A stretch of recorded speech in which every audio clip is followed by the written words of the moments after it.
یکی از قوی ترین و جذاب ترین الگوهای داستانی قوس رستگاری شخصیت. این شاید تو ذهنتون این سوال پیش بیاد که یعنی چی؟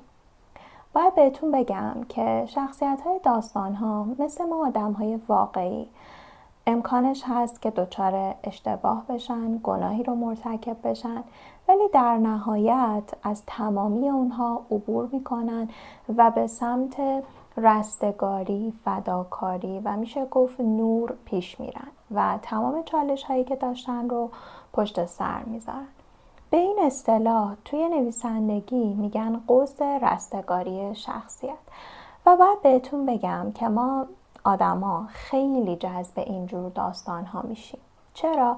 چون یه جورایی احساس همزاد پنداری به همون دست میده که خب ما خودمونم سرشار از اشتباهایی هستیم که تو زندگیمون کردیم و کلاً خطا میکنیم در زندگی و وقتی که با اینجور شخصیت هایی که کامل نیستن ولی به سمت کمال دارن قدم برمیدارن بیشتر همزاد پنداری میکنیم و ارتباط برقرار میکنیم. تو این اپیزود با من همراه باشین تا ببینیم که چجوری میتونیم یک داستانی بنویسیم که توی اون این قوس رستگاری شخصیت رو پیاده بکنیم. و باید بهتون بگم کار آسونی نیست و خیلی در واقع کار سخت و پیچیده‌ای هست که بتونیم شخصیتی رو خلق بکنیم که با این ویژگی ها در نهایت به سمت کمال و رستگاری قدم برداره.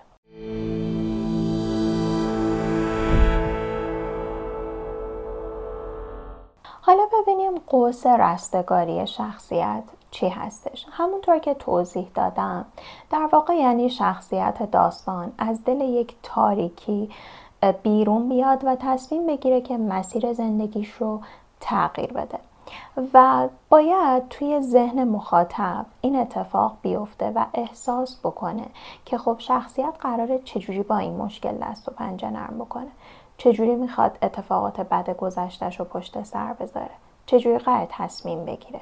از اراده و آگاهی شخصیت میخواد که خواننده باخبر باشه و یه جورایی تمامی این اتفاقات باید براش واقعی و باورپذیر باشه. اوج این قوس رستگاری توی نقطه عطف داستان اتفاق میفته. اون جایی که شخصیت ممکنه که از منافع خودش، از موقعیت خودش یا حتی از جون خودش بگذره که بخواد مسیر زندگیش رو تغییر بده، تمام چالش ها رو پشت سر بذاره و در نهایت به آدم بهتری تبدیل بشه، رشد شخصی داشته باشه و تمامی اون چیزهایی که دلش میخواسته رو در مسیر زندگیش تغییر بده و به کمال برسه.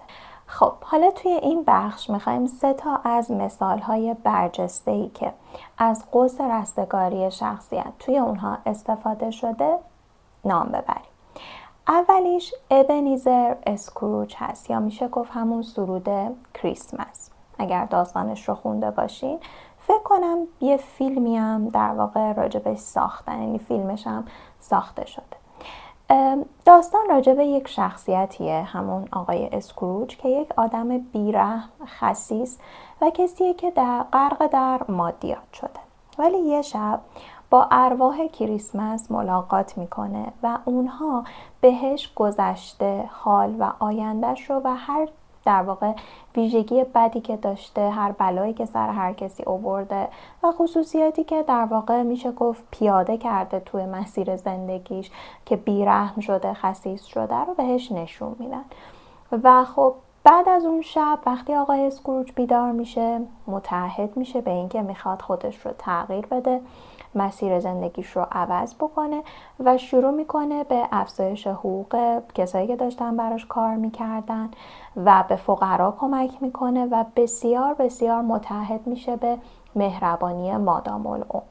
این یکی از نمونه هاییه که میتونیم اون قوس رستگاری شخصیت رو توی داستان به وضوح ببینیم و لمس بکنیم. مثال بعدی شاهزاده زوکو هستش که خب زوکو یک شاهزاده تبعید شده و بیرحمه که در صدد دستگیر آواتار یا میشه گفت آخرین بادافکن هست که به دستور پدر ظالمشه و زوکو توی مسیری که داره میره برای اینکه آواتار رو دستگیر بکنه بین اینکه بخواد انجام وظیفه بکنه، یعنی تبعیت بکنه از پدرش، و اینکه وجدانش چی میگه همیشه گیر میکرده.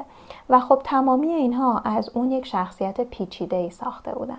ولی کم کم توی مسیری که داشته میرفته سعی میکنه که هویت اصلی خودش رو پیدا بکنه و توی این مسیر و تمام چالش هایی که داشته این رو متوجه میشه که پدرش خیلی ظالمه و میخواد که سرزمین رو کلاً از بین ببره. و همونجا نقطه عطف داستانه که زوکو به خودش میاد و تصمیم میگیره که از پدرش روی برگردونه و به آواتار ملحق بشه برای اینکه تبدیل بشه به دشمن پدرش و سعی کنه که اون رو شکست بده و اون ظالم بودن و همه اینا رو توی اون دنیا و سرزمین از بین ببره.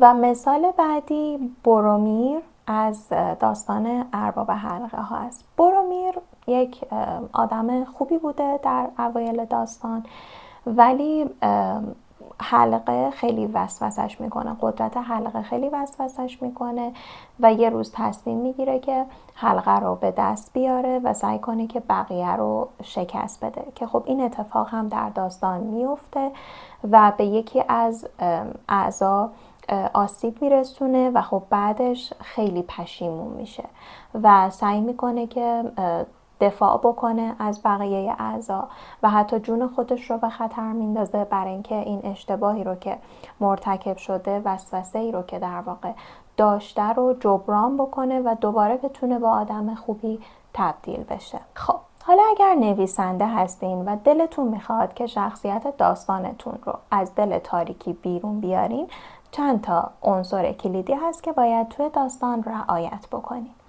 اولیش شروع از بدترین وضعیته، یعنی سعی کنین که همون اول داستان اون شخصیتتون رو تو دل تاریکی فرو ببرین، تو بدترین شرایط، و شخصیتتون باید رفتارهایی رو انجام بده که اصلا در تضاد اخلاقیه.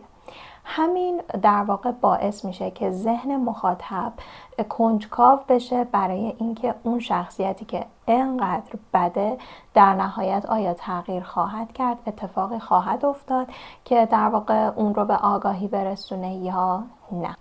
عنصر بعدی به دلیل رفتار اشاره بکنید، اینکه اون آدم به ذات و خب شاید از اولش آدم بدی نبوده، شاید طردش کردن، شاید اتفاق بدی در گذشته یا کودکی براش افتاده یا هر چیز دیگه ای که باعث شده که مثلا به یک آدم در واقع بیرحم یا ظالمی تبدیل بشه و به این علت، یعنی علت رفتارهای بد اون شخصیت توی داستان اشاره بکنین، چون اینطوری خواننده این ارتباط رو برقرار میکنه با اون شخصیت که خب گذشتهش توجیه خوبی برای رفتارش نیست، ولی میتونه اون رو پشت سر بذاره. هر آدمی ممکنه که یک اتفاقایی براش بیفته، به یک اشتباهایی مرتکب بشه، ولی در نهایت میتونه که اون رو تغییر بده. سومین عنصر لحظه آگاهی رو رقم بزنید. این دقیقاً نقطه عطف داستانه که اون شخصیت به خودش میاد، یه سری سوالهایی میپرسه از خودش و خب تصمیم میگیره، به آگاهی و اراده دست پیدا میکنه و میخواد که مسیر زندگیش رو تغییر بده. و در نهایت اجازه بدین که شخصیتتون با فداکاری توبه بکنه و تغییر مسیر بده. و خب این فداکاری به معنای این نیستش که مثلا جونش رو فدا بکنه. هر چیزی رو که براش یک ارزش بالایی داشته، مثل مادیات، مثل موقعیت اجتماعی، مثل یک رابطه مهم، هر چیزی که باعث شده بوده گیر کنه توی اون تاریکی، این رو در واقع کنار بگذاره، ازش در واقع بگذره تا بتونه که مسیر خودش رو پیدا بکنه. قوس رستگاری به ما این پیام رو میرسونه که هیچ وقت برای جبران کردن اشتباهات و تغییر مسیر دیر نیستش و اون زمانی که ما به آگاهی میرسیم، یک کوچولو چاشنی اراده هم باهاش قاطی بکنیم، میتونیم که مسیر زندگیمون رو تغییر بدیم. و خب این فقط توی داستان ها نیست. داستان ها میشه گفت یک محرک هایی هستن که برای من مخاطب، شمای مخاطب و خواننده ها این حس رو القا میکنن که اگه من از پسش بر اومدم تو هم میتونی. شاید یکم کلیشه‌ای به نظر برسه، ولی خب ما به عنوان یک نویسنده، شما به عنوان یک نویسنده اگر دارین داستانی می نویسین یا داستانی نوشتین، شاید بتونه این یک در واقع خلاقیتی به داستانتون بده که همچین شخصیت هایی رو خلق بکنین و در نهایت با تمام چالش ها و هر چیز بدی که برای اون شخصیت هست ازش عبور بکنه و به کمال برسه. مرسی که تا اینجا اپیزود با من همراه بودین. دوستتون دارم. تا اپیزود بعدی، خداحافظ.